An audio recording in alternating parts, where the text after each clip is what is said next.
Kahit sa mga pinakamalungkot na sandali, narito ang determinasyon na nagbibigay liwanag sa landas ng tagumpay. Ako si Crystalline, ito ang aking kwento. Ate, paano na tayo? Iniwan na tayo ni Mama. Iniwan na din tayo ni Papa. Ate, baka iwan mo din ako. Hindi kita pababayaan, pangako. Magandang umaga po ate. Naghahanap ka po ba ng katulong magtinda dito? Ay, oo, bakit? Naghahanap po kasi ako ng part-time job. Pwede po ba ako mag-apply dito?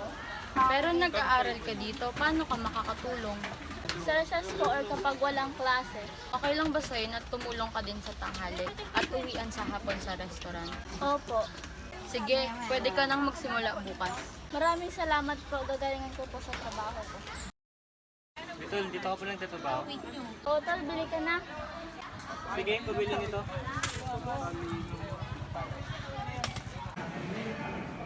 Grabe na, kapagod pala yung pagsabay ng trabaho sa pag-aaral.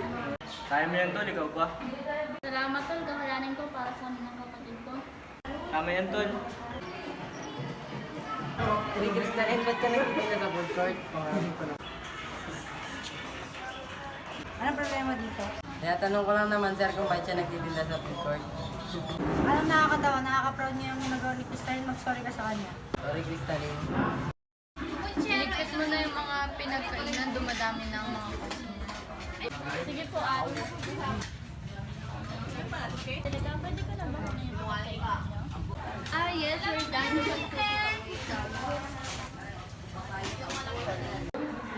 Ang ganda na Angelica to, no? Mayaman pa, tapos halos lahat ng sa kanya, no? Oo nga. Sana ako din eh, isip ko ako. Ano ka ba? Ang ganda mo kaya? Joker ka talaga, tol.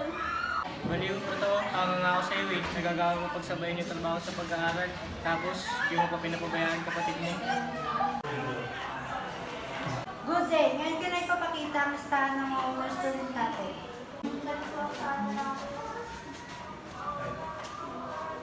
Congratulations everyone! Tara, Tol. Tignan natin. With honor ka, Tol. Ang galing mo. Congrats. Hello, Oma. Thank you, Lord. Congrats din sa'yo, tol.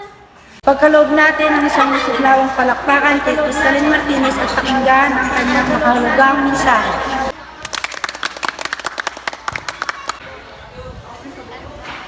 Sa araw ng ating pagtatapos, nais kong ibahagi ang mensahe ko ng pag-asa at inspirasyon. Ang tagumpay ay hindi nasusukat sa mga pagkakabigo na ating napagdadaan.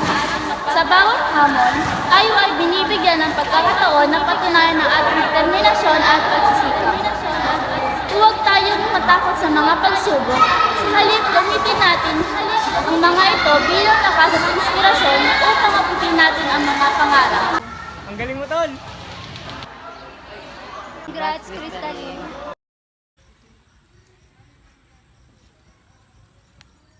Mama, may honor po ako. Ako din po, Ma. Kung buhay lang si Mama, sigurado magiging proud siya sa atin, ate. Kahit saan si Mama, palagi siyang proud sa atin. Kaya huwag ka nang malungkot dahil masaya si Mama para sa atin.